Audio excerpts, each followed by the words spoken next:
Day back in July, you might be thinking to yourself, well, this guy sort of looks familiar. And if that's going through your head right now, you're absolutely right. See, I'm the co-founder and CEO of a startup named Abroaden, and we actually had the privilege to participate in the first ever incubation batch held by F10 here in Barcelona. Yeah. But I'm not here, thank you. I'm not here today, though, as a founder. Rather, I'm here because I'm a huge fan of fintech, startups, and what F10 is doing to make both of those verticals even better. And being based here in Barcelona, I've had the privilege to hang out with this current batch and get to talk to them and find out all the incredibly cool things they've been doing. And when the staff at F10 asked me if I wanted to host Demo Day, I didn't hesitate for a second to say yes. Because as an alumni myself, I know exactly how hard each and every one of these founders over here have worked to be here today. And it's an absolute pleasure for me to be able to present what they're doing to you all. Now, today, we're really going to be all about fintech and insurtech. Because in addition to celebrating their success and watching their pitches, we're also going to have some fantastic talks and discussions about the state of our industry and where innovation is taking it. There's really something today for everyone. For our ecosystem partners, you're going to see the cutting edges in innovation that are going to be driving the trends in this sector. For all of the startup founders and fintech innovators to be watching online, you're going to get to see exactly the end product of what an incubation program like F10 looks like. For the investors here, you're about to meet some of the most investment-ready, pre-seed and angel stage fintech startups that you're going to find not only here in Europe, but possibly around the world. Because not only have these founders worked so hard to bring their dreams from an idea to a reality, but everyone at F10, from the staff to the coaches to the mentors, have given them everything that they need to be successful. I'm super excited, and I really hope you all are too. But before we kick things off, I'd like to invite Mr. Andy Eaton up on stage. For all of you who don't know Andy, he's the co-founder and CEO of F10 Global. And without Andy, none of this would be possible. See, he came in from Zurich today to participate in today's event, and I know he wants to say a few words. So Andy, welcome. Thank you. Thank you very much. Thank you for the great introduction. It's a great pleasure to be here, and also a warm welcome from my side. It's exciting to be at this amazing location here in Barcelona. I mean, it's really great. If you look out the windows, hopefully you will focus a little bit on the pitches of the startups, because that will be the purpose of the event. But likewise, I mean, it's really great to be here. So a few words maybe about F10, and also a call to action for all the people here in the room. I think those guys have now worked hard on their venture, on delivering the milestones. So our program is pretty strict, so you need to deliver. And now we are at the point in time where they present what they have achieved during the last couple of months. And I think this is always great. I'm usually very excited when I join demo days and see the progress these teams made over this very short period. And actually that's kind of the proof that these companies can really scale fast. So what is needed now is that they go out and start selling their solution on the market. And obviously what they need in order to be able to hire more people and get traction is investment. And like the demo day here is also a way of connecting with the ecosystem and potential investors. And actually my call to action for you guys here is, if you have a little bit money on the side where you don't know what to do with it, maybe consider direct investment in one of the startups. If you don't have money, that's not a problem. Maybe you might know someone who has a little bit money, so you can bring him along and talk to guys. No, just joke aside. I think it's very important that again we start to engage, talk to each other. It's about relationship. It's about trust. At the end of the day, there's three things which I think is important. If I'm an investor, I look at three things. I look at the team, I look at the team, and I look at the team. And how can you find out if a team is really doing great? You can only find out if you talk to the people. And fortunately now after pandemic, hopefully, we can now start to have these events and start to engage and get an ecosystem, a vibrant ecosystem in place. That's the intention of F10. That's what we want to do. We want to create that engagement, help good founders, bring in the right investors, and also, last but not least, F10 means also it's kind of a lifetime partnership we have. So also for the startups, please, join our alumni network, stay engaged. We do have a global operation. We can also maybe give you market access to other locations. I think that sets us apart a bit from others. But it needs also your engagement, obviously. So that's the call to action to the startups. And with that, thanks very much and enjoy the event. Okay. Thank you very much, Andy. Wonderful words. Right. So before we kick things off, let's just go through the agenda for today. So right now, we're going to get to a couple of the talks to really get into the nitty-gritty in the fintech space. First, we have Javier Moreno Javier Pastor Moreno from Bit2Me, which, if you're not familiar, is a fintech that is bridging the gap between DeFi assets and traditional banking. I hope I got this right. Awesome. He's going to give us a talk about what they're doing, and it's going to be, I'm sure, very interesting. And Javier, please come on up. Excellent. Welcome. Okay. Well, it's a big pleasure to be here with you. I want to thank especially F10 for inviting us to give us the opportunity to share with you more about Bit2Me. I'm going to introduce myself a little bit so you know more about me. I've been involved in the project since 2017. I'm the spokesman of the company currently.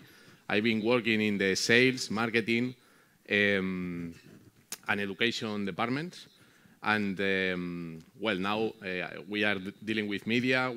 I'm dealing with media with all the. Sorry, I'm a bit nervous. Well, let's go to. Okay. So what is Bit2Me? Bit2Me is a platform created in 2015 that allow people to buy and sell cryptocurrency in a very easy, in a very friendly way.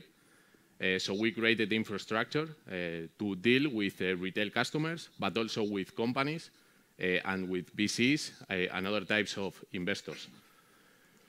The company was founded by Lei Ferreira and Andrei Manuel. They are the two founders. We are a 100% Spanish company based in Valencia. We work in Spain, in Europe, and also in Latin America. It's our natural territory. Our core business, as I mentioned, is B2C. We grew thanks to this kind of customers, but we are moving now to companies, to corporate.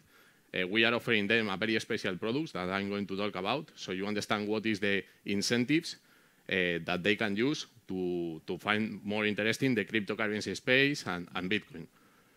We want also to build a bridge with hedge funds and open up the opportunity to invest in Bitcoin and cryptocurrencies as another asset class that things are moving very, very quick in government terms, in institutional environments. And I think this is a huge opportunity. Things are, as I said, moving very, very quick. And we will see products and ways of going through Bit2Me to invest in Bitcoin and cryptocurrencies. So our pillars to move forward, it's been compliance. Compliance is key for all the cryptocurrency ecosystem. We need to fulfill with all the requests, the requirements of KYC, AML, and this is key to the growth of the company. Cyber security as well. We are storing a lot of funds from users, so we have a dedicated team so they can store safely and custody their crypto assets with us, and quality and risk. So what's the vision and value purpose of Bit2Me?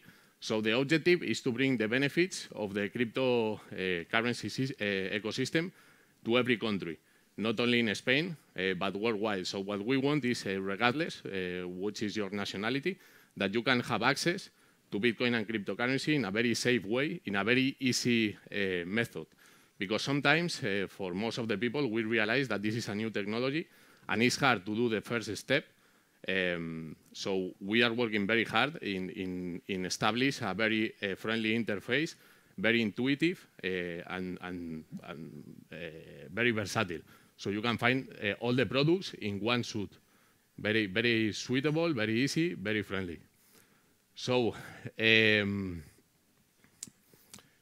so what you can find in Bit2Me is a way to move into this market, into the Bitcoin space, with hand-to-hand, step by step, with the team that is expert since 2015 to make an investment, to dedicate part of the portfolio in this asset, in this technology, with all the resources safe that we can provide. So for this, we have more than 20 products, but I'm going to stop in some of them. I'm going to give you some details. The wallet is the main product of Bit2Me. We have a wallet. If you are not very familiar, it's just an app that allows you to store, to send and receive crypto. So you have this service integrated within the platform. We have more than 100 cryptocurrency listed, so you can swap them, you can exchange them. You have more than 10,000 pairs. For example, if you want to exchange Bitcoin for Ethereum or Cardano, you can do it straight away. You don't need to go to stable coins like other platforms. Then we have the academy. This is key for our growth. We understand that for the people to jump in this ecosystem, education is key. We need to educate not only companies and retail, but also government. We are working very close with governments and different parts. So they are aware of this technology and they understand that this is huge and it's happening. And we are delivering so much information. We have more than 400 articles. We have courses, and we are training an internal professor team so they can go to different companies, media, and so on. Earn is one of the latest products that we launched. Earn allows users to deposit their cryptocurrency and get a reward, a bonification, just for depositing the cryptocurrency with us. It doesn't have any cost, not only for retail, but also for corporate. So imagine the companies that are interested and they have a deposit in the bank, treasury of 5 million euros. They are, well, with the inflation rate that we heard yesterday, they are losing value of the fiat currency, and they can move to a stable coin. That is the way we are communicating with them. So we are not presenting Bitcoin at the first. We are presenting stable coins. They can have one-to-one pegged dollar, and then they can deposit it in our platform and get 5-6% API. And they can use it as well to send it to Latin America straight away through our platform or through a cryptocurrency wallet. So this is very, very powerful. The Launchpad is the latest service we launched like a month and a half ago. We did a partnership with Binex, that is a neobank, and we list B3X. It's a token, and utility token. Then I will speak about our utility token. So this service allows companies from the traditional markets, but also from the cryptocurrency space, to launch their own utility token and list it with us, so we can engage with their communities and our community and participate in this new concept of financing, the ICOs. Okay. Of course, we do advisory, we do the onboarding process with us, and we research about the project, about the company, so we see that it has potential. Bit2Me Pro is a high-frequency trading. B2M token is the token that we launched last year. We raised 20 million in private sale and 3 phases, ICOs. And well, did put the company in another level, in a different level. So, well, I will tell you more about that. Appification allows banks, traditional banks, to use our products to give liquidity to their customers. And they are in touch with us because we are registered from the Bank of Spain. So since then, like 2 months ago, many of the biggest banks here in Spain get in touch with us to know how we can collaborate. And this is a very important move forward. An OTC is a special service that we give for VIP customers to go with them and help them with all the questions in purchases above 100,000K. So, the executive summary, I think there are 3 steps in Bit2Me since 2015 that are key to understand why this company is succeeding. Is in 2019, One Venture Capital, InvestReady, maybe some of you know them, got into Bit2Me. They bought 1 million euros, and that allowed us to launch our internal wallet, hiring software developers and the team. Currently, we have more than 500 users. All of them did the KYC process. This is a must if you work in this industry to grow and to do it secure. You need to have a very robust compliance department. And currently, we are more than 200 people. A year and a half ago, we were like 30, 35 people. So the growth, it's been huge. The second big moment was the launch of B2M. It's a utility token that, as I mentioned, it has interoperability with all the services that we have in the platform. So if you are a token holder, all the purchases, all the swaps, all the staking, etc., they get improved. The conditions improve. So we are creating as well an ecosystem for DeFi, for B2M, and we are expanding and reaching new markets so more people can jump in. And the regulation, as I mentioned, compliance it's been key. We've been working very hard since 2018, 2019, with an internal group of people that is coming from the banks. And that's why we got the registration of the Bank of Spain. I think this is huge for the market, for Bit2Me to move forward. So the B2M token, we are expanding now. We are opening up in the next 15 days. We are going to announce the new market in Brazil. We are hiring 25 people on the ground. We want to have presence in Latin America. It's one of the biggest markets, and we understand the value of Bitcoin and cryptocurrency, and especially in Latin America, I think this is going to be key. But also in the DeFi ecosystem. So we are going to develop tools that are going to allow users to have a DeFi wallet in their device and to interact in different DeFi platforms with our token, not only in Bit2Me, but also in the DeFi ecosystem. The roadmap that we have, well, as I mentioned, Discount, Earn, and Launchpad are currently utilities that are interacting directly with B2M. So if you are a token holder, you get higher discounts. We have different tiers, depending how many tokens you have. You have different tiers of discount.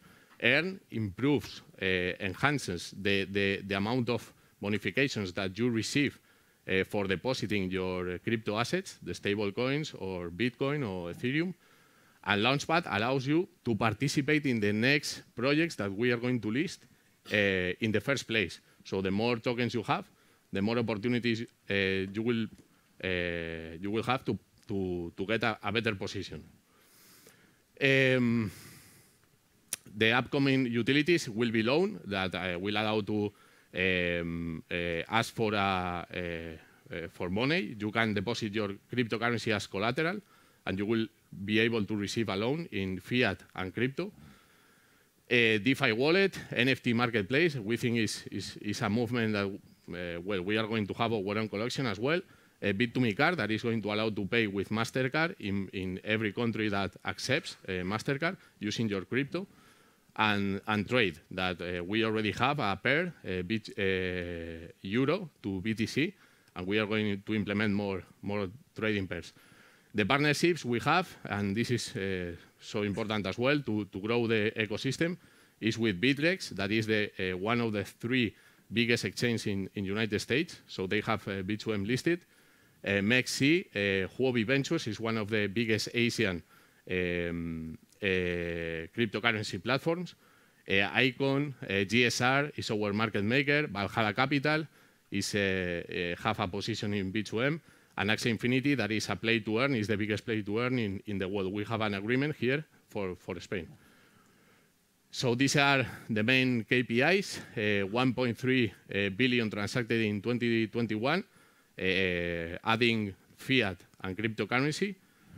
We have 500,000 users registered with us. Assets under management, 121 million, more than 100 available cryptos in Bit2Me, and we are reaching, or our goal is to have more than 200 this year, 4 million alumni in the academy, with including the courses, and 279,000 active wallets. So this is the team. Andrea and Leif are the founder and co-founder. Leif is a computer engineer, and Andre is operation chief. This is our structure from the staff.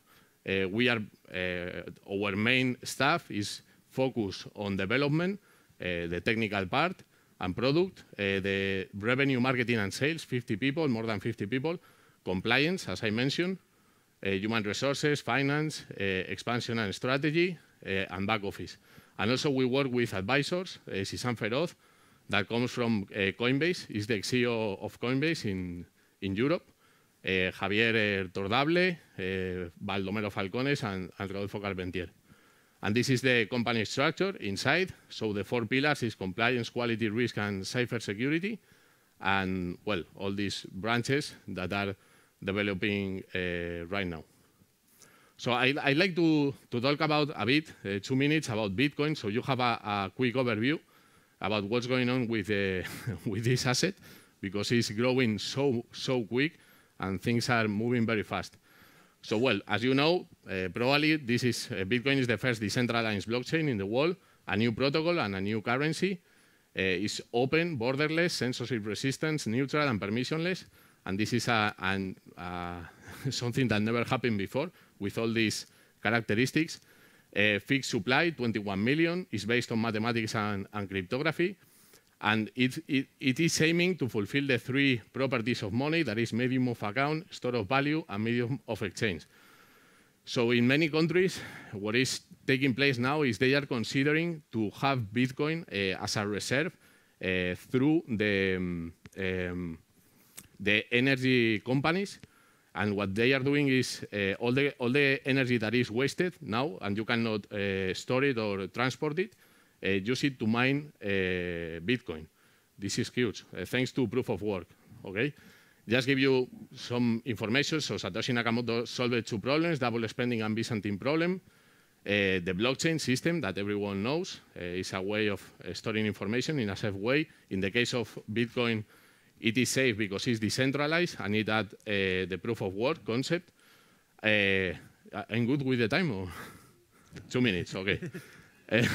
And wallets that allow to store, send, and receive, okay? So this is the Bitcoin price historically. So you can see year after year what is the behavior, because we heard a lot of noise about the volatility and the risk, how risky is Bitcoin. But if you have an overview and a quick look, you will see that the trend is so clear.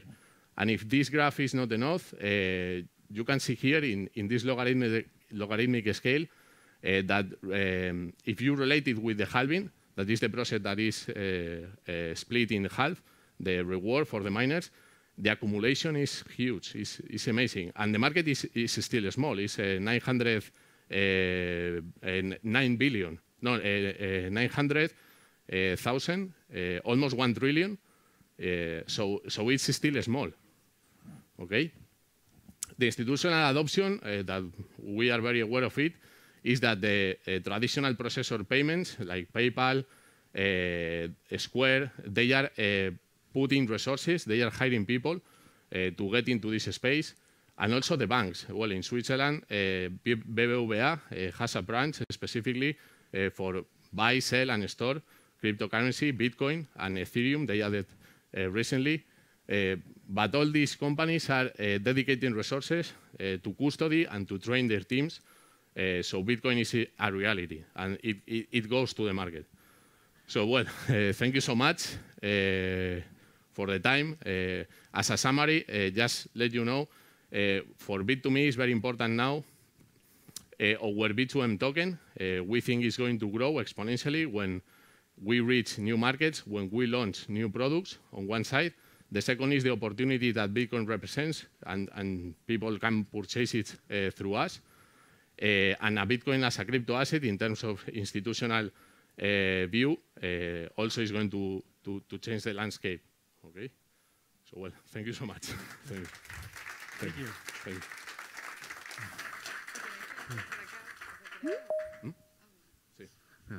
Thank you so much, Javier, for that conversation. It's very fascinating to see what's happening in the crypto space and how, what Bit2Me is doing to bridge into the mainstream, which is probably what crypto needs to, become mainstream. On that, I'd like to invite you to stay up here on stage, have a glass of water first, because we are going to have a panel discussion to talk about the state of the investment space in fintech here in Spain and beyond. And to do that, I'd like to invite two people to come up and join us on stage. First, Mr. Pedro Antonio Gil. He is not only a lawyer and startup investor himself, but he's also on the board of Big Ban, which is one of the biggest angel investment companies here in Spain. So, welcome, Pedro. Thank you for being here. And next, we have Max Spielmeyer, who is a VC investor with SIX Ventures. And for those of you who don't know, SIX is actually the parent of F10. So Max has had a firsthand view of not only what the F10 startups have been doing, but also what's going on in the fintech space in general. Max, thank you so much for being here.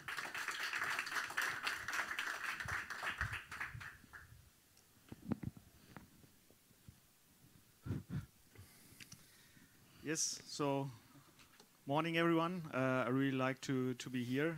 Very glad that I have such a great panelist here with me on stage. Actually, I'm not sure if I should moderate, but I do it now. Actually, coming from Switzerland and having done a lot of deals in Switzerland, because I have kind of two hats. The one is that I'm Chief Investment Officer of F10, and the other is that I'm also leading the VC team of SIX Fintech Ventures, where we do seed and Series A stage companies. Also, actually, we invest in F10 companies because we really love to see them grow and also work with them during the programs. And also, the quality is actually very high. Just a couple of days ago, one of the alumni of F10, Yokoi, announced the 80 million Series B round led by Sequoia Capital. We actually, with SIX Fintech Ventures, also part of. Really happy about this successes of F10. But I mean, coming a bit from Switzerland, actually wondering kind of how does the investor scene, the early stage investor scene, look like here in Spain? I mean, what are the benefits? What's going good? What's going maybe not so good? And I believe here today, having startups here, having investors here, I mean, my biggest question is what brings them together and what keeps them separated? And I'm curious about your impressions. Okay. Thanks so much, Max. Just to make a very short presentation, I would like to stress that I'm coming here as a business angel and, in fact, in representation of Big Ban Angels, which is an association of business angels that was born 14 years ago in Valencia, and which comprehends, currently we are about 170 partners or associates, and I think our great success has been the co-investments vehicles that we have put in motion since 2012, which was the first co-investment vehicle that we made. In these co-investment vehicles that are offered to all the partners of Big Ban, we usually get into around 20 to 30 partners with so that we can raise about 200 to 300,000 euros for each of these vehicles, and we have already incorporated something, I think, 27, so that at an average of 2 investments for each of the vehicles, I think we have a small track record in the last 10 years making this kind of investments. And how do we do that? Because we get into the projects at a very, very seed or pre-seed stage.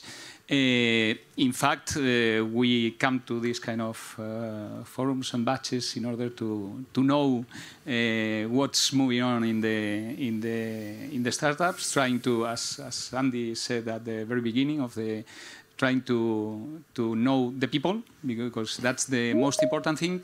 But nevertheless, I think that we focus in these kind of presentations in, at least from my point of view, I try to understand very well what the product or the project is doing. Not in every pitch you can really know what they are doing.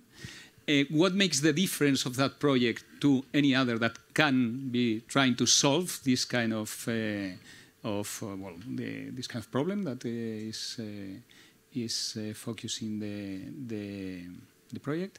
And there's one thing. Well, I would say. There's another one that is slightly forgotten, which is what do we want the money for? Because it is important, at least for us as investors. We really want to know if everything is for commercial purposes, for hiring team. What do we want mainly the money for? And one thing that it's really a lack, something we lack in all the presentations, and where and when is the exit of the investor? Okay, and I think that's very good. Well, it is at least from my point of view, it's a very good. It's very good to hear what's if you have that in mind, not only for the investors but for the entrepreneur itself. Okay. What kind of things do you see especially difficult for you to exit? Oh. Oof, that's really a very hard question, because in fact, well, we have advanced a lot in these 10 years, but the truth is that we try to be very flexible when we get into a project, into a company, and but it's true that in that pre-seed stage, we try to be flexible in the shareholders' agreements and so on, so that we try not to be very tight, well, because it's not understandable from the point of view of the entrepreneur to have, for example, liquidation preferences in a very, very early stage. That makes that when there's a second round and so on, and when the VCs come in, well,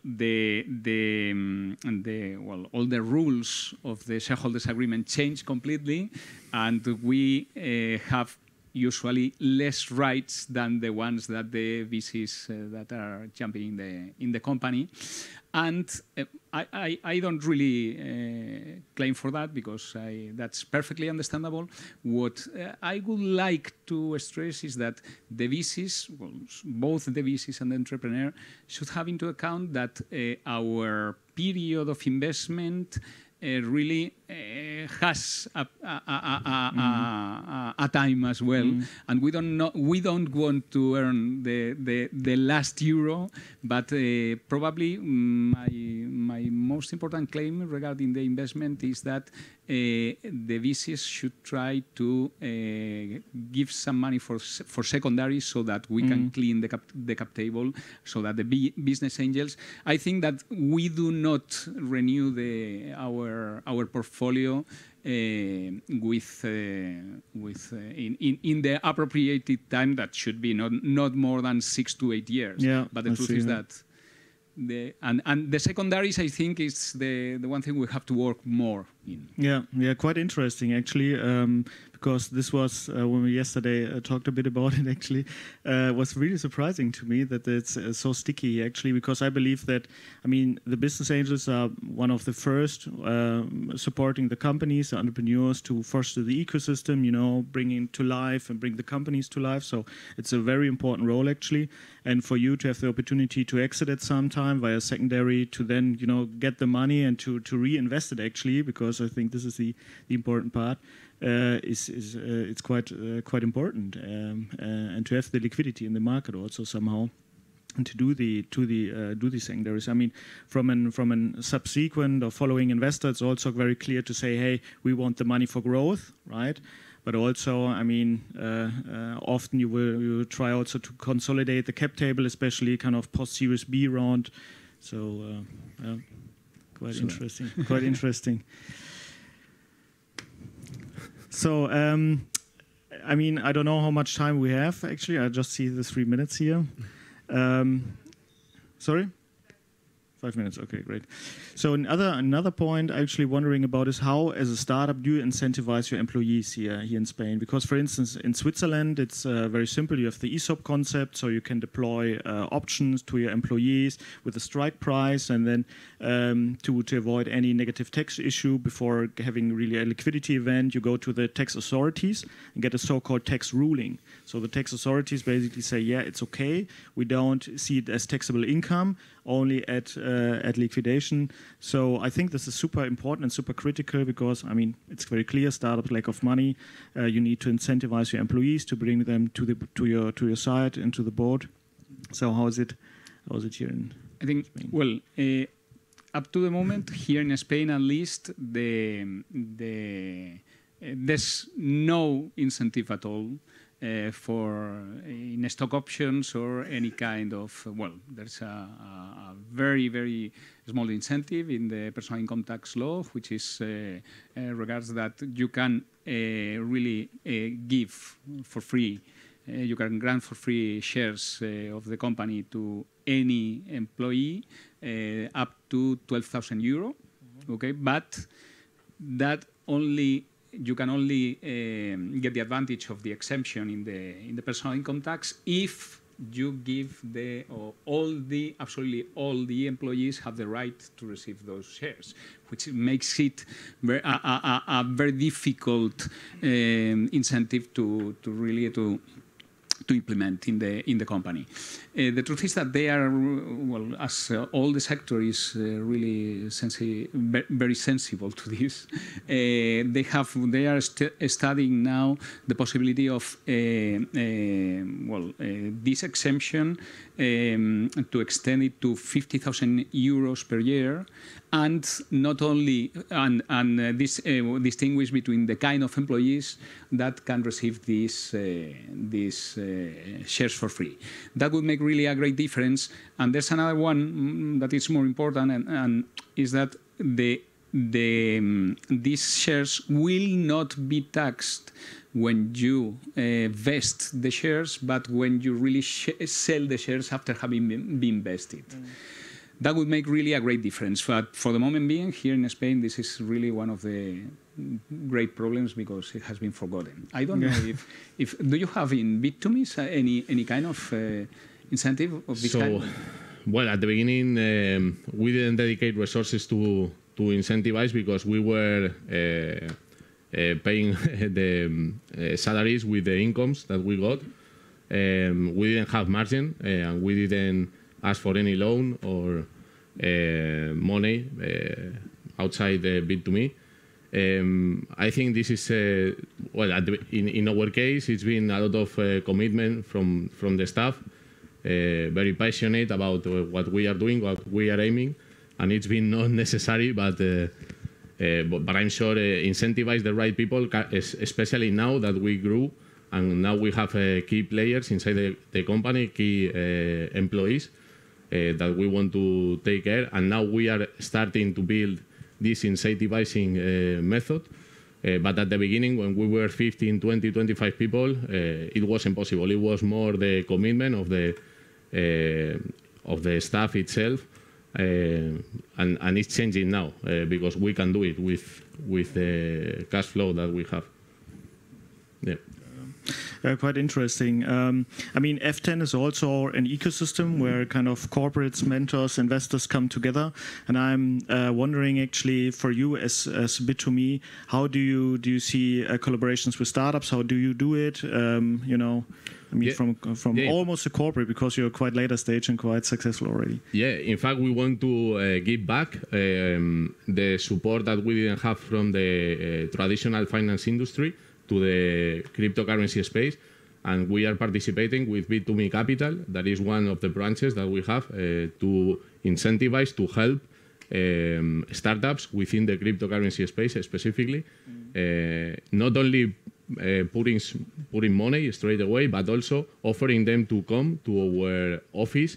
We have a dedicated division so they can learn and they can work hand to hand with us, some of their team, not all of them, and they can make use of our experience in some parts of the developments that we achieve. And I think that's a way of giving back all the difficulties that we found at the beginning to grow in this ecosystem, because the cryptocurrency space in Spain is really, really difficult. A normal company is difficult already, but the crypto space is go to the final boss of the game. So yeah, we want to give it back. And in Spain, I think we have a very richful ecosystem in terms of cryptocurrency projects. And we encourage them to send us the white paper, have with them discussions.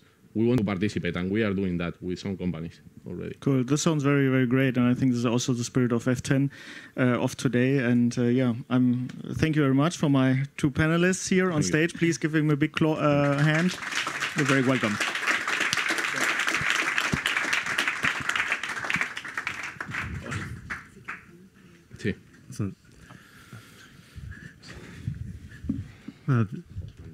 Thank you very much, Javier and Max.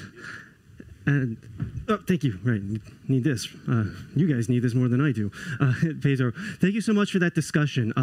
One thing I absolutely love about our industry is we're as much about cooperation as we are about competition. And I think it's because we know that in order for fintech to grow, we have to share insights with each other, and we need to keep continuously learning. And I know that's maybe not unique to fintech, but we're certainly sort of in the minority there. And I love hearing these sorts of discussions because it helps everyone in the industry be better.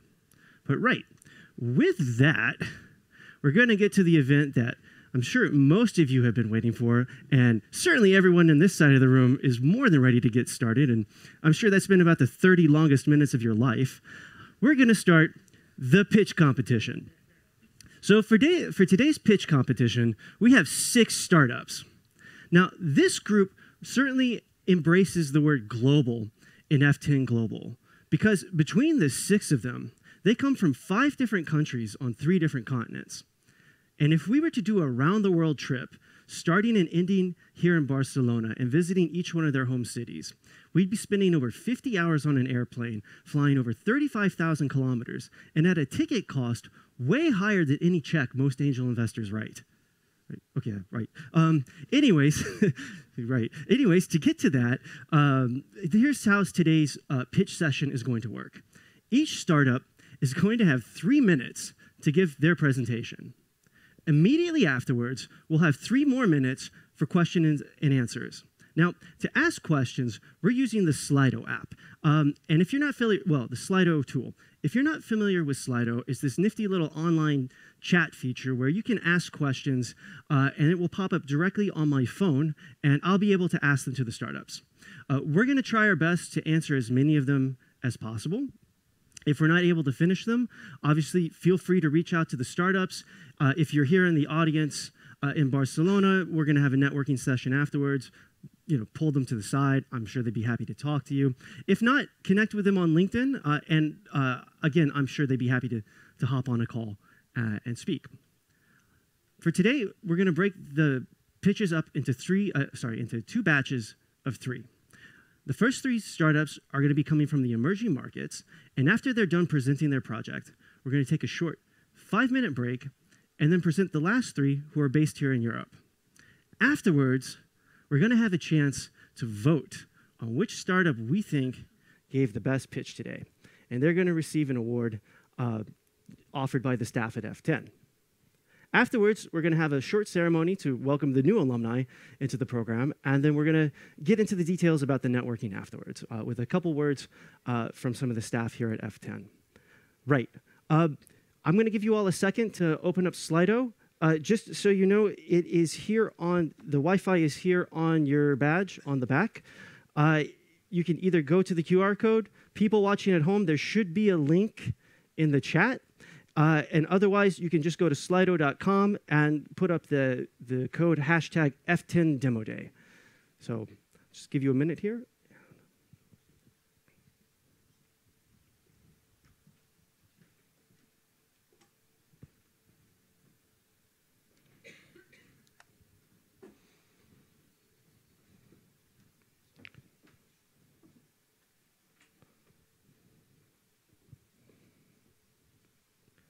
Okay, everyone ready?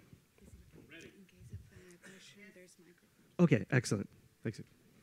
Okay, so let's do this. These are the 6 startups that we'll be presenting today, and we are going to start with Moya. Now, the pandemic changed the entire way the planet works. From the Great Resignation to financial transactions becoming more and more digital than ever. At the same time, economic activity took off. For one of the fastest growing continents on the planet, that's enabled millions of Africans to become their own boss. Yet, self-employed people not only have to manage their businesses, they have to handle their finances too. And as they'll tell you, that process can either make or break an entrepreneur. Moya is here to help African small businesses succeed. And co-founder Thulani Mezembeza is here today from Johannesburg to tell us why. Thulani believes that disruptions to the core of the banking system are going to be the next big thing in fintech. He also told me that his name literally means keep quiet and work. And if you've seen his product, you'll know exactly how he's leveraged his name to build such an amazing thing. I'd like to welcome Thulani and Moya to the stage. Awesome. Good luck.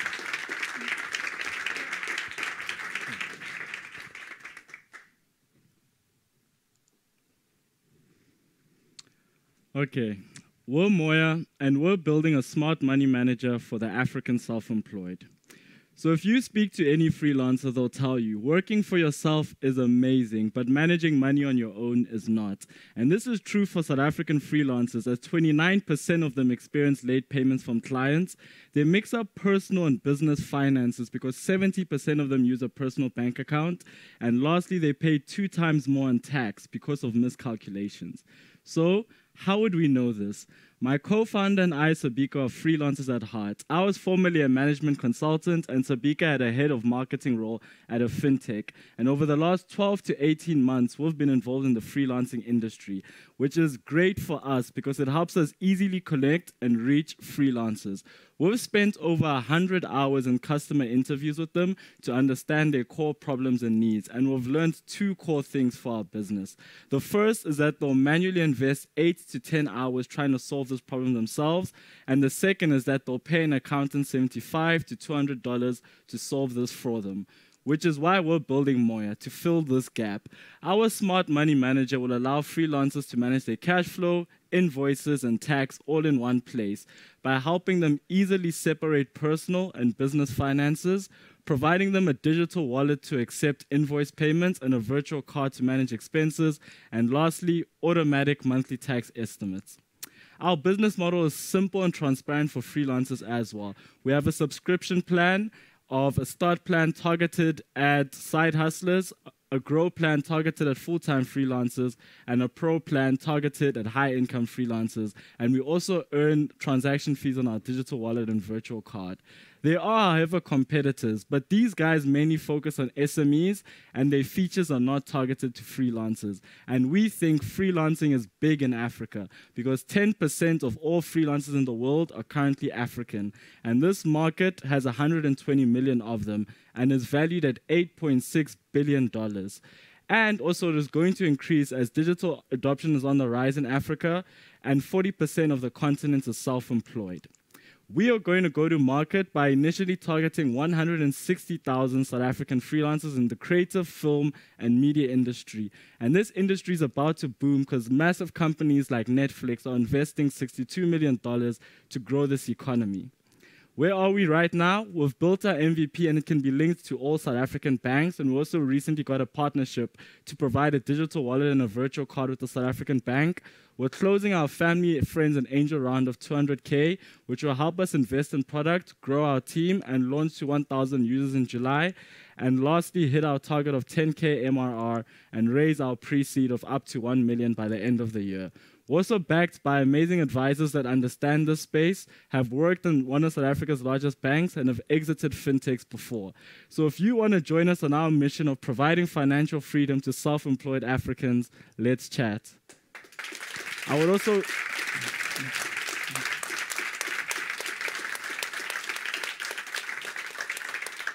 like to invite my co-founder Sabika up for the Q&A session.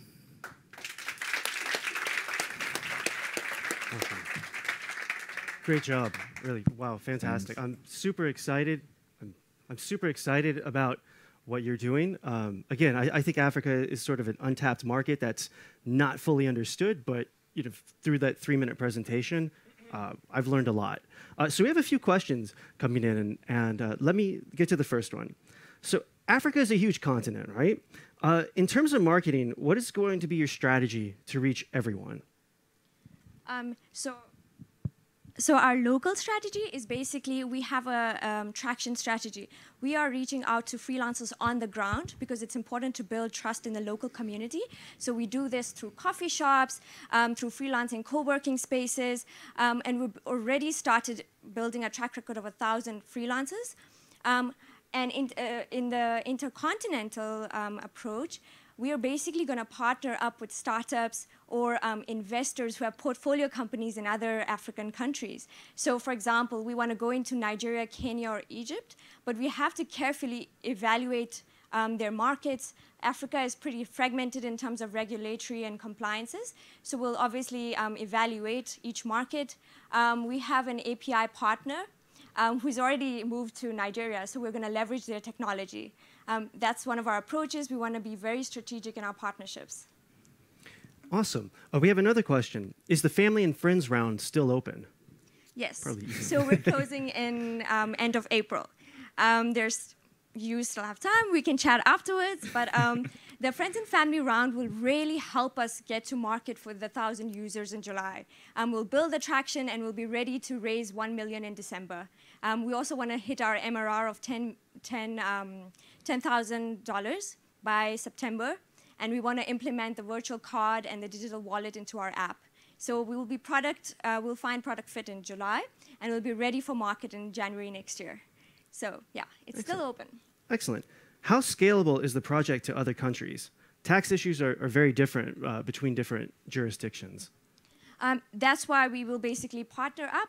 We've also found that working with accountants and regulatory compliance, working with accounting partners is really, really important for us. We actually don't want to do the accounting part ourselves. We'll have an accounting portal on our app that will link to the different tax regulations in the different countries. Excellent. We got time for one last question, if that's okay. I know there's a few others. So again, if I'm not able to answer your question, feel free to reach out to them. Are you considering to target the solution to specific type of freelancer, like remote jobs, for example, or is it open for, say, every sort of freelancer? Okay, so our first segment is basically creatives in the media and film industry. And the reason why is because there isn't a tool that's helping them currently, right? So we'll move from creative industry to other freelancers. We also know that in South Africa, there are lots of corporates hiring freelancers for remote work. So we want to build a framework that we can help them scale, their freelancer base. So right now, the product will help side hustlers, full-time freelancers, and high-income freelancers. So that's the first product. Then we'll move into helping corporates scale their processes and hire more freelancers. So yeah. And the opportunity in South Africa is 4.8 million freelancers and self-employed people. So it's pretty big. Okay, wow. Very nice. Well, I think we've run out of time for the Q&A, but thank you both for being here. Thulani, Savika. Thank you. Moya, awesome stuff. Thank you so much. Let's hear it for these guys.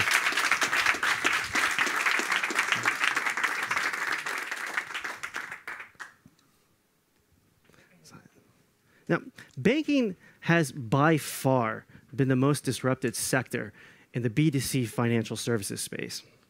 Over the past half-decades, apps have come out at a record pace, reinventing the retail banking experience as we know it. Brazil has been no exception and has seen particular success with numerous apps helping tens of millions of people get their first bank account. But what about the fast-growing mass affluent market? For them, not only do they want to have a digital-first experience, but they also need the services and the products of more traditional banking. Enter Denk, the first all-digital bank for the young professional. Straight from Sao Paulo, Denk co-founder Stephanie Tobacco is here to tell us more. Her first experience in fintech was using Revolut, which just asked me to invite 2 friends for 40 euros. And she believes that global bank accounts are going to be the future of finance. Let's welcome Stephanie and Dank. Welcome, Stephanie. Thank you. Too much stuff on my hand. Good luck. When it comes to our market research, this is what we heard. I can't find the customer support number. The customer support agent just won't help me out. And I just don't trust that what they're selling me is in my best interest. Yet, what is the most valuable currency in the world? It's trust. This is why we do what we do. We envision a different approach to the banking system in Brazil. The current landscape has two parts: traditional banks and neobanks. Traditional banks bank on security and stability, while neobanks bank on agility and speed. But the thing is, nobody really trusts that traditional banks have their best interest in mind, and neobanks, they're focused simply on solving one customer pain. We're Dank. We're the intersection of the best that both have to offer. Our clients are our why. And to gain their trust, Dank will be a digital bank that banks on transparency, customer service, and technology. We will offer the same products as traditional banks, but we will go a step further. We will be the first crypto-friendly bank in Brazil. And different from neobanks, our clients will have dedicated account managers. Environmental and social causes are also very dear to us, which is why we will only back like-minded individuals, and our cards will be made out of recycled materials. We have the team, the advisors, and the network to deliver this project. I'm Stephanie. I'm a marketer with experience in high-growth startups. Tomás, my co-founder, is an economist who has structured 3 international investment funds. Our partner, Daniel, has structured 2 fintech in Brazil. And Julia is currently the COO for Baby Dodge in the US. We're backed by one of the fathers of the Brazilian real and the former secretary for the Brazilian economic policy. We're talking about a market with 220 million people, with 150 million credit cards, where fintech is expected to transact over $300 billion by 2030. A market which has seen traditional banks lose over 40% of market share to neobanks, but in which 70% of all clients are still not satisfied with the services provided. A market which has seen several notable unicorns and is about to receive its next. But the real question here today is, are you willing to miss out on the next generation of fintechs in Brazil? We're not. We're Dank. Thank you. Thank you, Stephanie. Excellent. Love the presentation. And again, Brazil is one of the fastest growing markets on the planet. It's a huge market, and maybe it sort of flies under the radar, both because it's the only Portuguese-speaking country on that side of the world, and well, it's on the other side of the world. But yeah, so we have a few questions, if you're okay. Sure. Awesome. Most of the new digital banks and the neobanks are losing money right now, right? How are you going to be profitable, or is the strategy not to be profitable and just to grow? No, the strategy is to be profitable. We're going to focus on financial products and not only on fast growth. Okay. Being crypto-friendly, how are you planning on dealing with the regulations, or lack thereof, around crypto? Okay. Brazil is starting to regulate the space. Right now, we're free to do basically whatever we want, as long as we know where the money is coming from, we know who the person is. How easy is it to get a banking license in Brazil?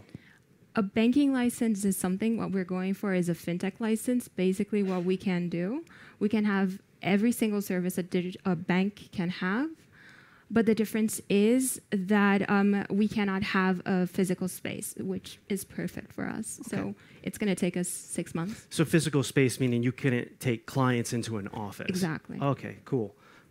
What is your cost of acquisition, and what is your strategy to acquire customers? Okay. For now, we've started acquiring customers. It's around 12 to 15 reais, which is around $3 to $4, more or less. Yeah. And how are we doing this right now? We are running a pre-launch or waiting list campaign.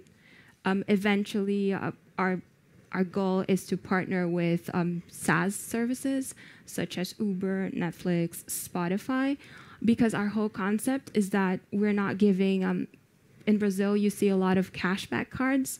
We're not giving users cashbacks, we're giving them benefits, like what the American Express does in the US. Okay, excellent.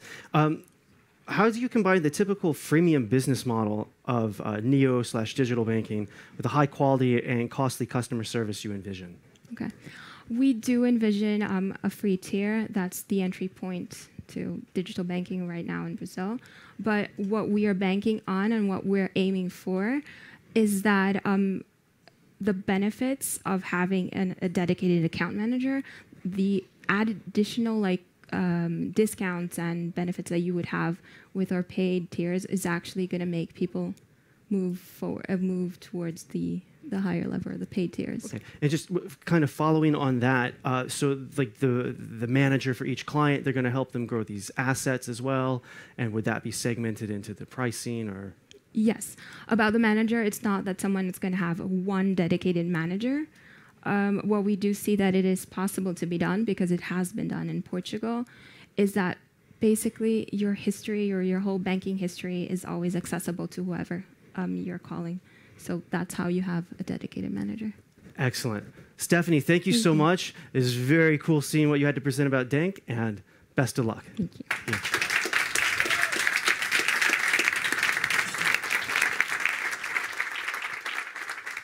Yeah. Wealth building is one of the most important parts of our financial lives. Yet, despite the fantastic growth in the wealth tech sector, the mass market is far from penetrated.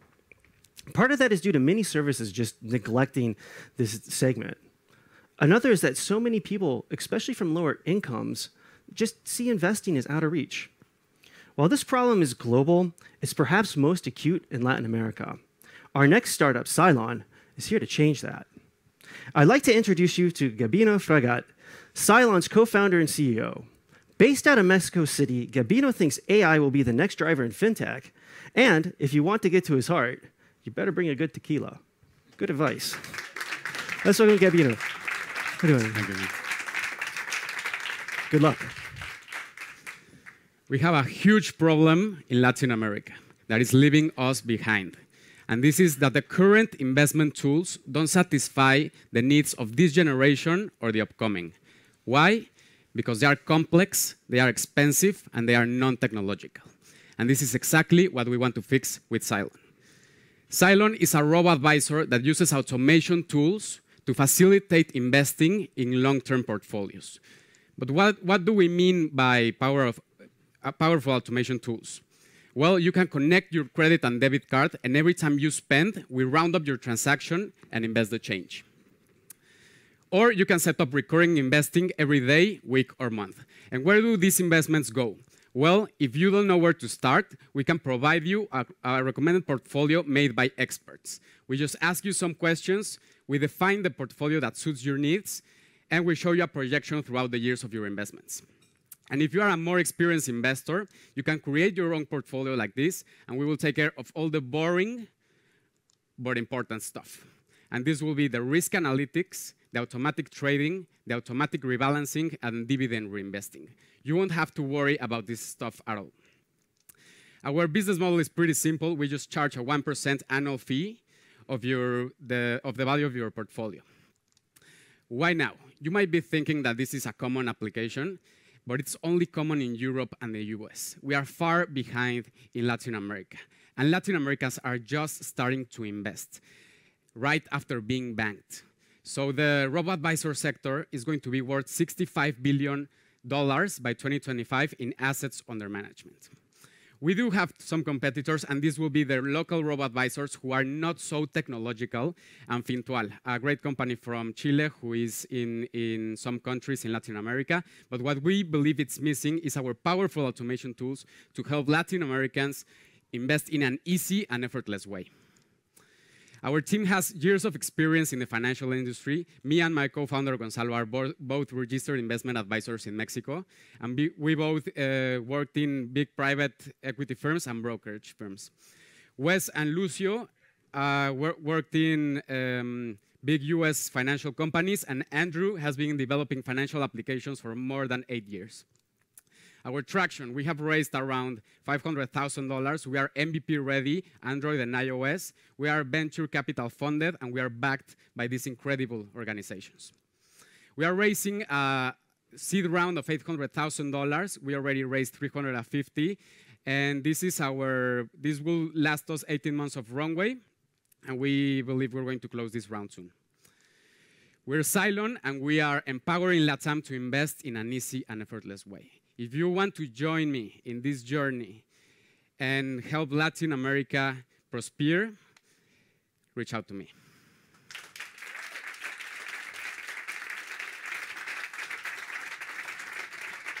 Thank you, Gabino. Very exciting. Being in the wealth tech sector myself, I'm really fascinated on what you're doing and kind of see some of exactly the pain points you're trying to solve. So we have some questions. What's the roadmap of introduction by country into LATAM?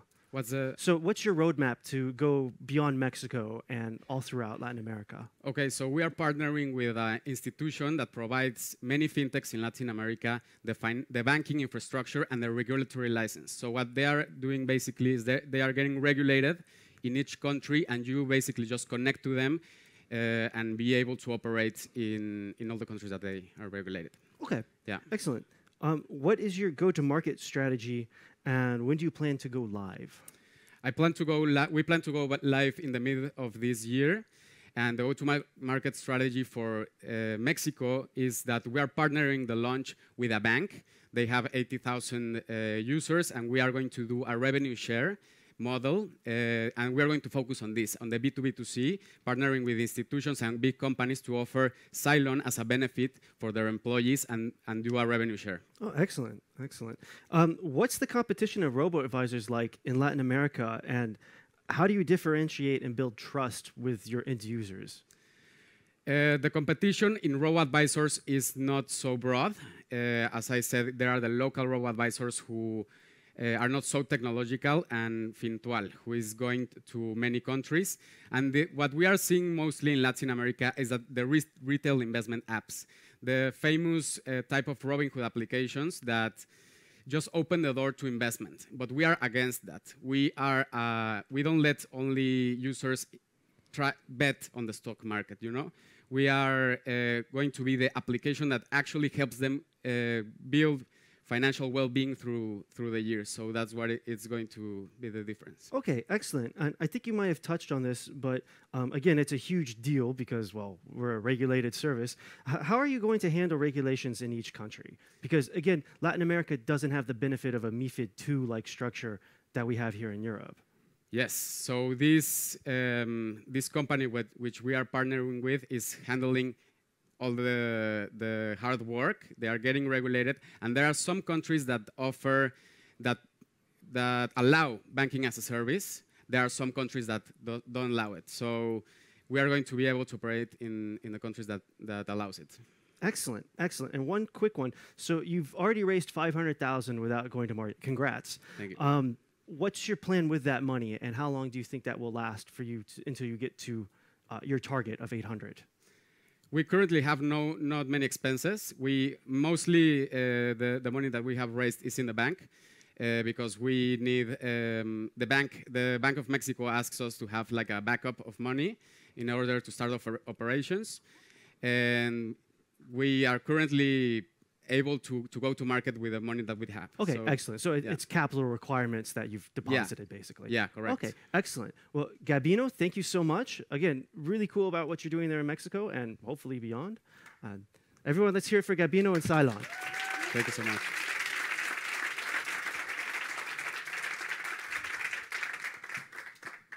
Okay, so we finished the first 3 pitches of today, and we're going to take a quick little break, about a loose 5 minutes for everyone to get up, stretch their legs, and maybe grab a cup of coffee. So enjoy your 5 minutes, and we'll see you back here. say I'm Yannick and I say I'm Thomas? Or is it more just we are Jews? Okay. Yeah. Hi, I'm Yannick. I'm Thomas. I am Sabika. I am Félix La Encuentra. My name is Gabino Fraga. Hi, I'm Stephanie. Hi, I'm Thomas. I'm Oscar de la Pisa. I wanted to start investing when I was younger, and my co-founder as well. And we couldn't do it so easily. We wanted to start small, but at that time, you required a high minimum to start investing, or you could use an international application that you had to pay a lot of commissions. So it was a trouble, it was a mess, and we decided to do something about it. I knew Carlos and Javi many years ago because I was developing a software for them. And as the greatest ideas, it all started with a beer. We just started to talk about this problem in the sector, and we realized, like, if we all put our things together, we can solve it out. But for me it is because I wanted to do something new, like invent new things, and in my previous job I couldn't really do that. Yeah, makes sense. I have been working for a corporate during many years, but I've been always an entrepreneur, internal entrepreneur. And someday I decided that I could do something for my own in order to change the world, in order to make an impact, and I'm on that, really. Running your own projects and not being blocked by people who just don't care. So if you have an idea, being an entrepreneur gives you the opportunity to actually go through with it. From F10, I think Vicente, who is our mentor, has been an essential piece. He has always made us think differently and see how we could do things easier, or he kept challenging us, and that helped a lot for us to understand actually how big of a project it was going to be. We have been working on this project for over a year, and we know that before we launch, we still have a year to go. So it's a long journey. One of the biggest discoveries I felt is that talking to customers on the daily is really important, because you might overthink the product or the problems, and talking to them just gives you more insights and really makes the process simple. For me, the most important thing is that, like, it's not only the idea, it's actually the execution. So, like, we were very scared of telling everybody what we were doing because we thought someone would copy us, but going through this process, honestly, not scared at all. It's just so hard now. No. Okay. Yeah. It's true.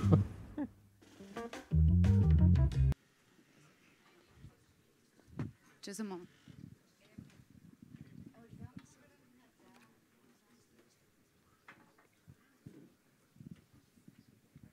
Okay. Let's try. All right. I think everyone's had a chance to grab a coffee. Very important. I need coffee to get going myself. Right. So with that, let's start the second half of the pitch session. And again, before we jump into it, I'm going to quickly go over the rules again for those of you who are just joining us. So each startup gets 3 minutes to pitch, followed by 3 minutes for questions and answers. During this time, you can ask them any question you want using the Slido tool.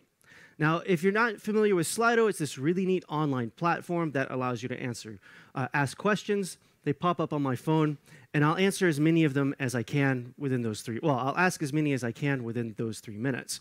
Again, if there's something we didn't get to or something you'd like to speak with them about later on, feel free to reach out to the startup during the networking session or just drop them a LinkedIn request, and I'm sure they're happy to get back to you. Right. With that, let's get to our last 3. So, while insurance underwriting is one of the oldest professions in our sector, there's still vast room for improvement. After all, the most successful insurers are the ones who not only fully understand the risks of what they're insuring, but also the policyholders underneath it. Our next startup, IRA, is incorporating AI and blockchain to radically improve the insurance process from top to bottom. From Madrid, co-founder and CTO Oscar de la Pisa is here today to pitch and present IRA. Oscar's first introduction to fintech was actually at our last demo day where he met the ecosystem. For all of you founders out there who want to apply to F10, this is a really good introduction to what we're doing. So keep that in mind. His hope is that InsurTech, and he is our only insurance startup today, and he hopes that InsurTech gets as much momentum in the future as fintech does. Let's welcome Oscar and Ira to the stage. Oscar, welcome. Thank you. Here you go. Good luck. Thank you. Hi, we are Ira. We are a web platform with artificial intelligence and blockchains for evaluation and inspection of risk. We live in a world with excess of information. So when you log in a BOD platform, you get all the content because it's based on your preference. And this is also happening in fintech and online banking, where corporates are able to make the best product to their clients. But insurance ecosystem is a decade behind this. Right now, all the data collection is based in analogic forms and endless calls.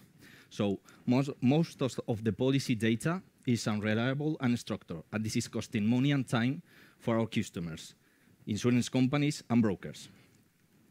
This is the situation right now. The more you spend in risk analysis, the less you have to pay in risk incidents. But with IRA, you won't pay that much. It's a really small amount, and you will get a really good report of the risk. This is why we've created a safe and reliable space for them to connect. So customers will finally understand what's being covered in the insurance, and corporates and brokers will make good decisions and write the best policy to their clients. This is how we work. You set up your risk, you send the inspection, you get all the data collected by the final user, and you have a full risk report, so you're able to make a best policy to the client. We are a cloud system connecting with many APIs and maps, bringing reliable data, and we use artificial intelligence for images and document processes. This final report will be signed by the final user, and we use blockchains to make sure nothing changes in time or form. I'm Mosca Drapisa, I'm the CTO of IRA. I've been developing this kind of projects the last 8 years of my life, and also my wonderful co-founders, they have a huge experience in the insurance ecosystem. They've been working in insurance company for the last 12 years of their lives.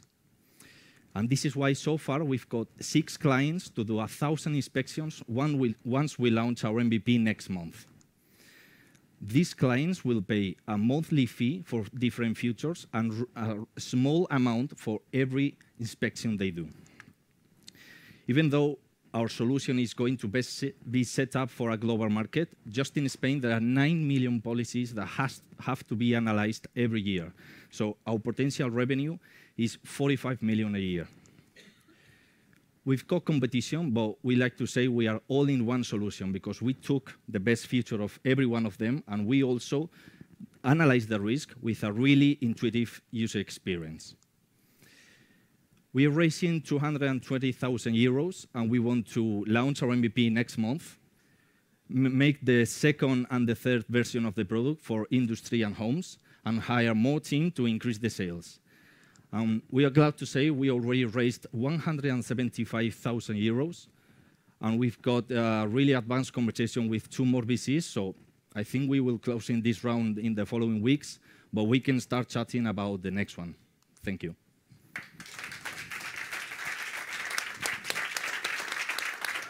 Great job, Oscar. Really cool. And again, this is our only insurance startup here, so it's really great for us to see that sector, which again, it's huge. There's trillions of euros underlying insurance policies, and yet it, again, like you were telling me before, it's just not getting the attention that it probably should. So with that, we have some questions from the audience.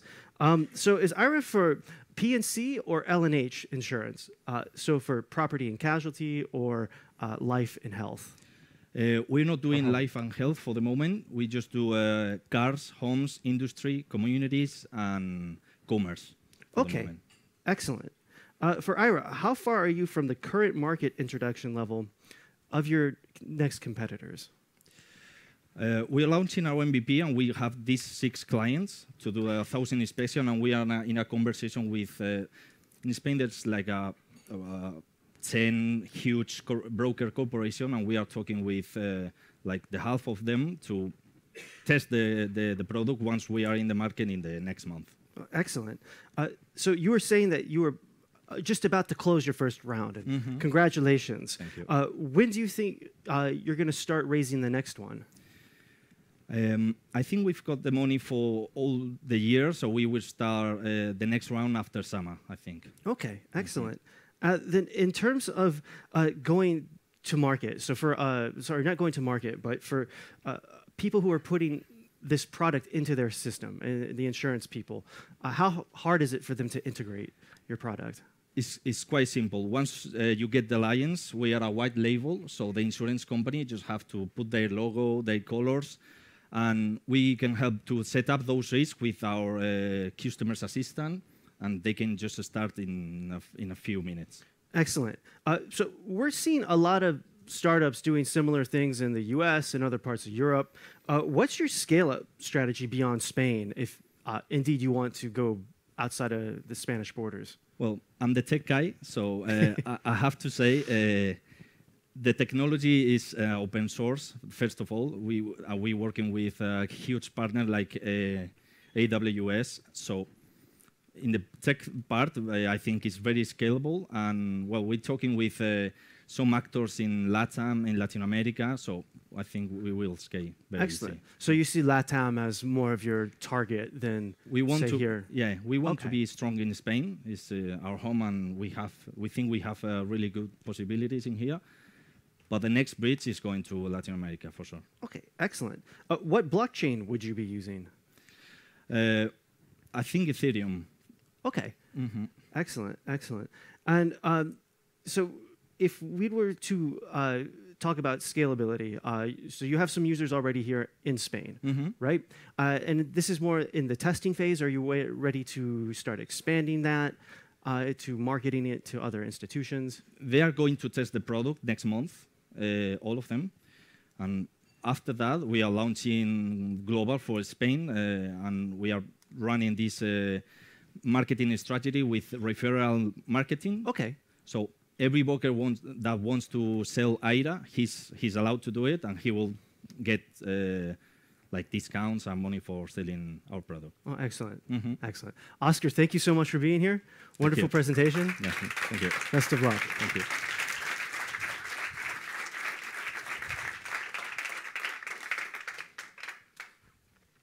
It's no secret that for retail investors, building financial plans, let alone executing them, is overwhelming.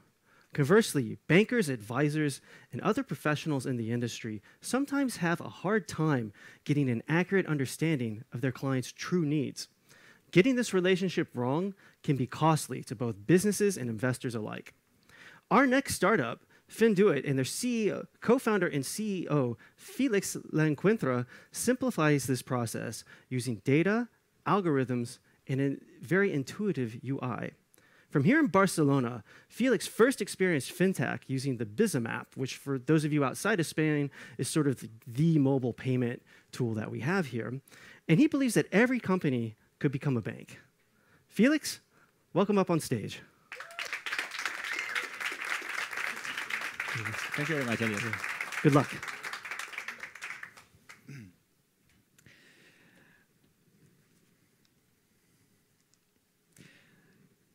If there is something that persists over time during my 20 years of experience in the financial sector, is that the relationship between financial institutions and their customers can be improved.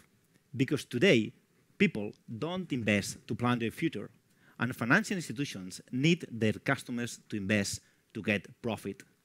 So now we have a match. But how can we help institutions solve this problem? At Finduit, we are a software-as-a-service B2B platform whose main goal is to increase profitability per customer while connecting people's plans to investment. We promote a better and continuous communication between financial entities and their customers by personalizing all interactions with them to make better and easier financial decisions.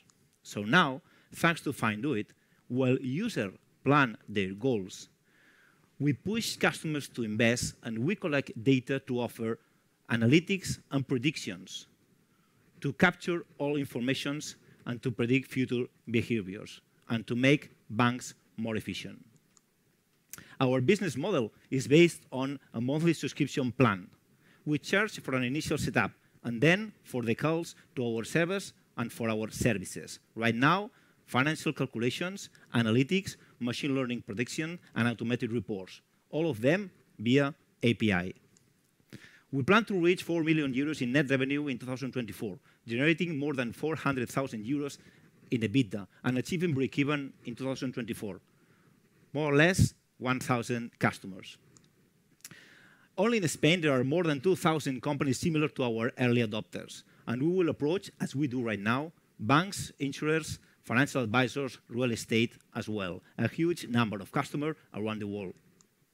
Our main competitive advantage is our ability to hyper-personalize the commercial relationship between financial institutions and their customers, while we capture behaviors and future patterns. We are a complementary funding team that brings value in all critical areas of the business. Ariane, as a tech advisor role, has more than 50 years of experience in software development companies. Joey, CTO and co-founder at Finduit, with more than 10 years in software development. And me, CEO and co-founder, Felix, with more than 15 years of experience in the financial sector, expert in business, digital transformation, and financial mathematics. We want to achieve our next goals that are a go-to-market strategy, to continue building our core business to be able to scale while adding innovative technology to our products. For that, we are looking for a round of 250,000 euros to scale up Finduit. So join Finduit to help us making institutions profitable by helping their clients to achieve their goals. Thank you very much for your attention. Excellent, Felix. I love the presentation. Again, as I was saying at the very beginning, I was able to hang out with this batch. And Felix is one of the first startups I got to chat with, and we had a 30-minute talk. And it's been really cool to see how your product has evolved and how it's gotten even better than how you first pitched it to me back in, is November, wasn't it? Yeah. Wow. Okay. So we have some questions from the audience. Of course. If you're ready. Is your technology applicable to more fields than just insurtech and fintech? Of course, we think that many sectors need to automate their calculations. Then for that, we are approaching real estate and additional sectors, of course. Excellent. So banks hold tons of data, right? Like that's just, banks have tons of data, right? That's their sort of, their secret weapon right now. How can which gives them tons of leverage on understanding their customers. How does Finduit bring more value to the banks based on what Finduit can provide the banks than what they have already in terms of data? Well, really, the financial entity has a cost of acquisition cost very high, and they have many problems in order to get retention of their customers. Our main value is to help them to reduce their cost of acquisition customers and to bring value in order to get retentions. Our main purpose is to offer data to help them to predict the future behaviors of their customers in order to take better decisions and in order to define better products for the customers. Right. So that makes total sense because, again, the banks who are going to succeed, correct me if I'm wrong, are the ones who are going to be able to give that sort of accurate information towards their users, right? Towards to customize those product offerings. Yeah. And in that, do you see yourself as a competitor or a complementary service to open banking? We are complementary services. Many people compare us with digital marketing, but right now it's not like that because we have the expertise as a whole, and we can offer good services in the blockchain really. In the chain value, really. Oh, excellent. And in terms of, so if I'm a bank and I see this presentation, like, wow, I need Finduit in my stack. How hard is it for me to get that, your product into my workflow? It really is, and we have discovered because we have customers right now. We have 2 customers in the financial entities, and we have discovered that IT departments right now are very busy, collapsed. Right. And what's important for us is that we help them to bring to business many features that thanks to their IT departments is not possible. Then externalizing our services, banks could accelerate a lot their digital transformation projects. For that, I think it's very, very important to count with Finduit for that processes. And responding to your answer, really, the integration is very, very easy. We are building a core that allows us to be scalable, and then it will be easy and fast to integrate. Excellent, excellent. And we got one last question. What is your customer acquisition strategy? So how are you going to reach these customers? Really, at the moment, because we are starting, we are facing a very traditional approach because we have more than 20 years of experience around in the financial sector. We know a lot of people, and usually we can talk with financial entities. Then we are getting customers right now by traditional approach. After that, we are going to more or less in June, we are going to face LinkedIn campaign sales navigator in order to face to approach to marketing directors, business directors in financial entities, but never forgetting the face-to-face approach. Excellent. Felix, thank you so much. Thank you very much, Best of luck. Okay. Thank you again, Felix. Felix and Finduit.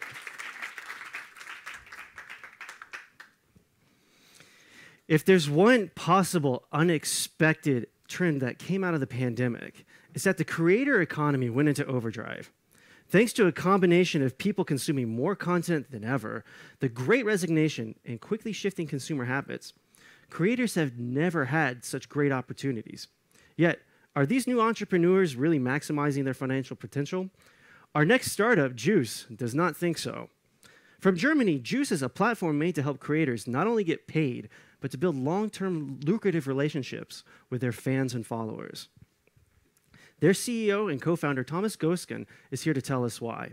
Thomas's first experience with fintech was with a coin counting machine at age 12, and he believes that DeFi is going to change everything. And just to note, Thomas actually contacted me during the application process for this batch to ask questions about my experience going through F10. We chatted for, I think, 20 minutes, and I don't know if I was the one that sealed the deal, but I think it was helpful. So again, for all of you out there watching who are interested in participating in F10, feel free to reach out to any of us. The alumni right now will probably have a fresher idea of what's happened, but any of us in the program are really happy to talk with you and answer any questions you might have. But with that, Thomas, bring us home. Thank you, Elliot. Welcome. Good luck. Thank you. You probably need this.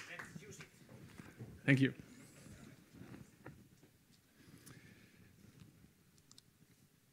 What did you guys want to become when you were a child? Maybe a veterinarian or an astronaut.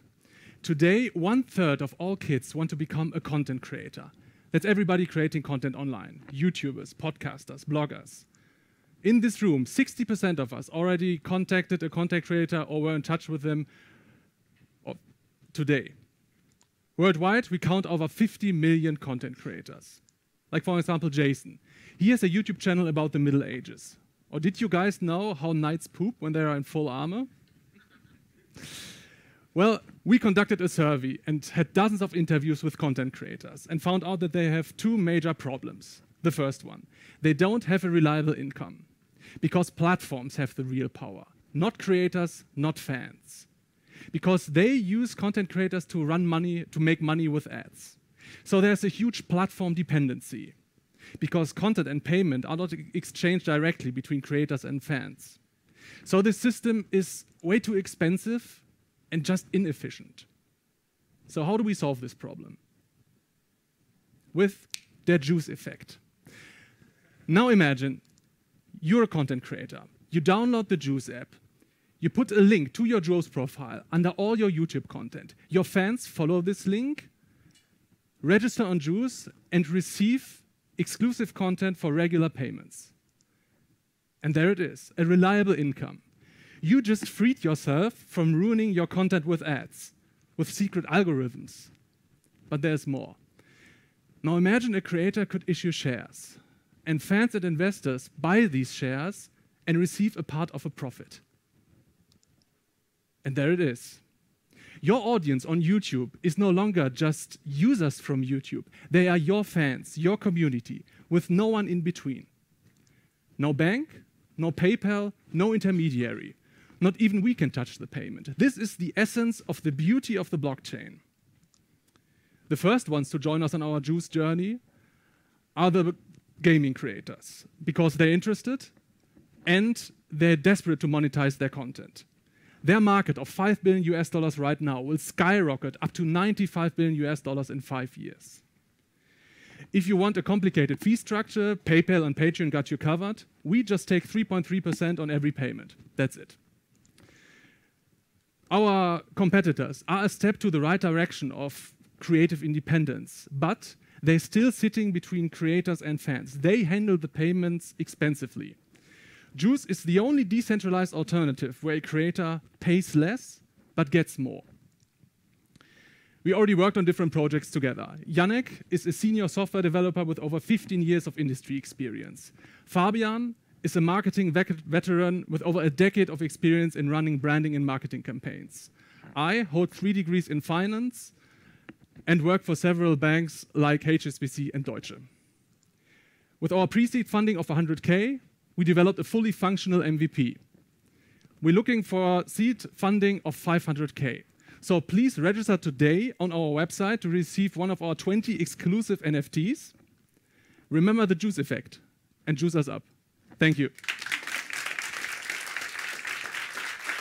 That's it. Great job, Thomas. Thank you. We have some questions. The first one, I'm going to let you decide whether or not you want to answer it. How do knights poop in full armor?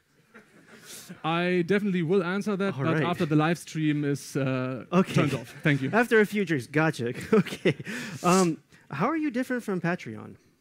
So first of all, we're incredibly cheaper than Patreon. Then Patreon, as I mentioned, is sitting between creators and fans because they are handling the payments. We're not. We are software as a service. Okay. We connect fans and creators directly. The third part is, on Patreon, you can't actually invest in creators.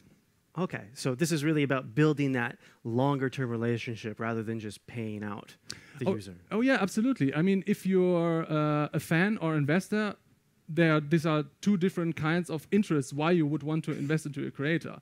Either you are in for just financial interests, or you are a hyper fan. I mean, I'm from Germany, with the greatest football club in the world, Borussia Dortmund. Careful. And they are they are listed on German stock exchange. Right. But people who invest in Borussia Dortmund are not financially interested. They are in for the passion to be part of this community. And this is what creator community is about as well. Okay, excellent, excellent. And so again, kind of on that whole Patreon versus Juice thing. So you have a really popular influence here in Spain, Rubius, apparently. How would you get him to switch from Patreon to Juice? Well, as I said, first of all, we're much cheaper. Right now, Patreon on their website, they say that they take between 8 and 12% of fee. But actually, the payment handling by PayPal is much more expensive. So it can happen that if you donate him €1, only 75 cents will reach him. Right.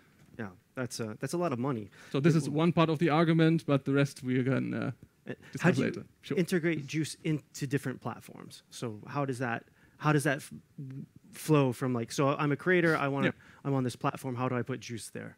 Well, you're a creator on YouTube. You post a link under your YouTube profile. Your fans click on this link, follow this link to the Juice app, go to your profile there, and there you go. There Excellent. you are. Excellent. Oof. You really shouldn't have talked about football. Well, you allow the creators to create their own token on Juice. And what are your thoughts on social token? It is an interesting topic, but we from Juice also believe that next to social token, there also should be an inherent value to the token and also to NFTs. Right now, many of the NFT projects are basically built on scarcity, which would mean like they are kind of digital Panini pictures. With Juice, if you get a creator token, you actually receive a part of the creator's profit that he makes through the regular payments by his fans. Okay. Technically guaranteed. Excellent, excellent. And 2 short ones. Sure. Where do you get those suspenders? Where can I buy those suspenders? I'm serious. Yeah, you can see these. These are the questions. And how did Dortmund lose to Rangers in the EL? You walked into football in Spain, I mean. Well, regarding the suspenders, I'll post my affiliate link later. Regarding football, well, just bad luck sometimes. The way the ball bounces. It's you, yeah. Right. Excellent, excellent. We've ran out of time. Thomas, thank you so much for presenting Juice. Thank you. Best of luck.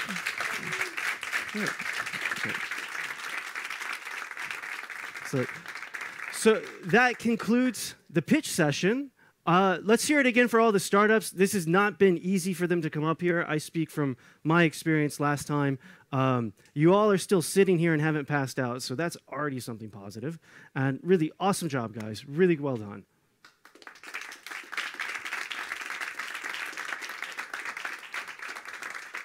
Right.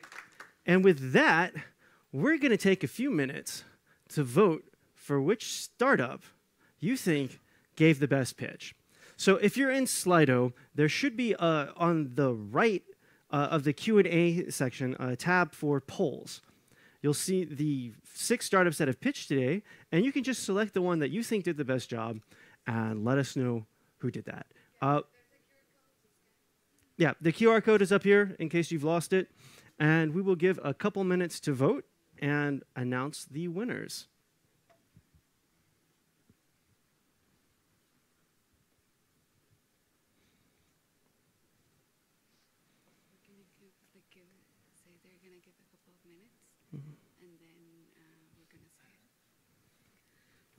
We're not going to show the results.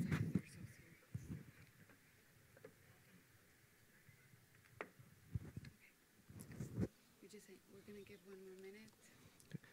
So just 1 more minute to get in your vote.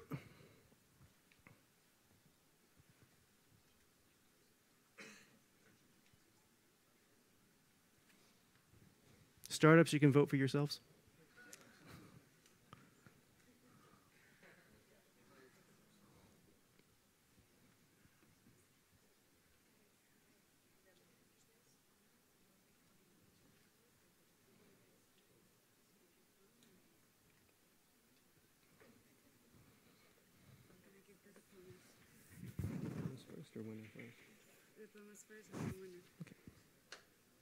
See, as our high-tech algorithm does the calculation of the 6-choice poll, we are going to actually welcome the newest members of the F10 alumni here on stage and give them this fantastic certificate of completion. So if you are ready, please come on up when I call your name. So first, Denk. Congratulations. Yeah, let's bring up. This is Thomas. Hello. He's the other mastermind behind Denk. So congratulations, guys. So they stay on stage, or they? Okay, excellent. Next, we have Moya.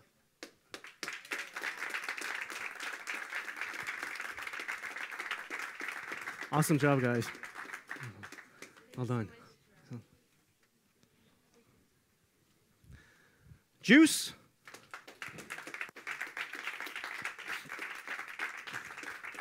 Congrats. There you go. NFT it.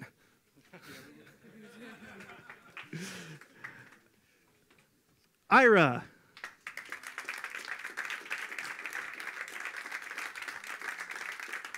Congratulations. Awesome job. There you go. Thank you.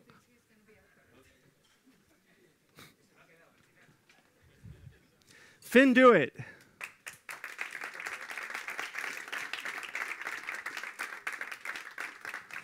Congrats. Well done. Thank you. Congratulations. Thank you very much. Finally, Cylon. Awesome job. Well done.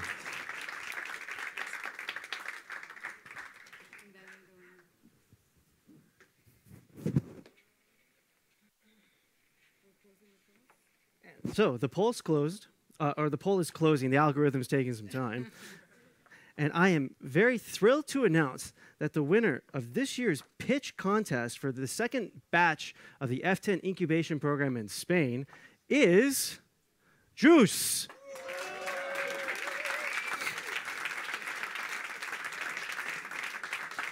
Congratulations. Thank you. Many people don't know this, but F10 is diversifying by making their own alcohol. I hope you don't go blind.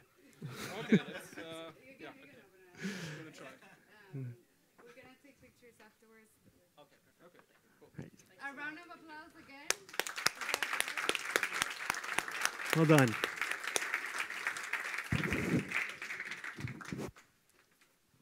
So now that we've come to almost the end, we'd like to finish off today's event by inviting the head of F10 Spain, Ingi Youssef, to come up here and say a few words. Ingi, for those of you who don't know, she came in to this batch sort of halfway through, and she's done a phenomenal job making sure that this program has been running seamlessly through a management transition. And I had the chance to meet her at 4YFN a month ago, something like that, wow. And I'm absolutely excited to see that she's taking over the torch, and she's done a fantastic job so far. So, Ingi, the stage is yours. Thank you so much for the intro. Thank you. All right, so with this, we conclude our second demo day in Spain. It's been an absolute privilege being able to support these exceptional individuals on their journey to build their own companies. It's also been quite inspiring to see how far they've gone in such a short period of time. Now, before I ask you to join us and meet these entrepreneurs in person during the networking cocktail, I would like to take this opportunity and thank those who have been with us throughout this journey. First and foremost, I'd like to thank our corporate partners. I would also like to thank our mentors. Without you, we would have never been able to do this. And most importantly, I would like to thank my team. Isabella, our Demo Day Master, is a huge part of the success of this event. Thank you so much for everything you've done to make this come to life.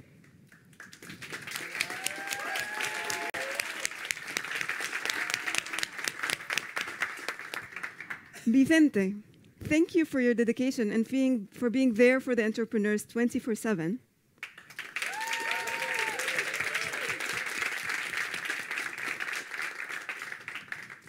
Alex, thank you for documenting our unforgettable moments.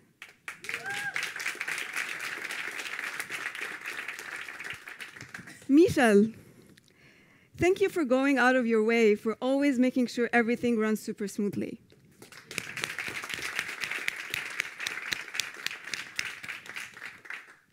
Ivona, Juancar, and Carlos, thank you for all the value you've added in such a short period of time you've been with us.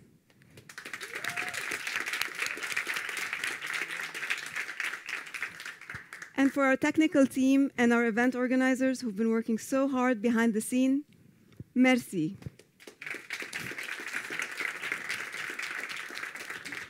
Now, before we leave, I have one ask for you. Our next incubation batch is now open, so we are looking for new startups to join our next program. So if you know of any ambitious founder who's on a mission to build the next big thing in fintech, please put him in touch with us. We'd love to speak to them. Thank you so much.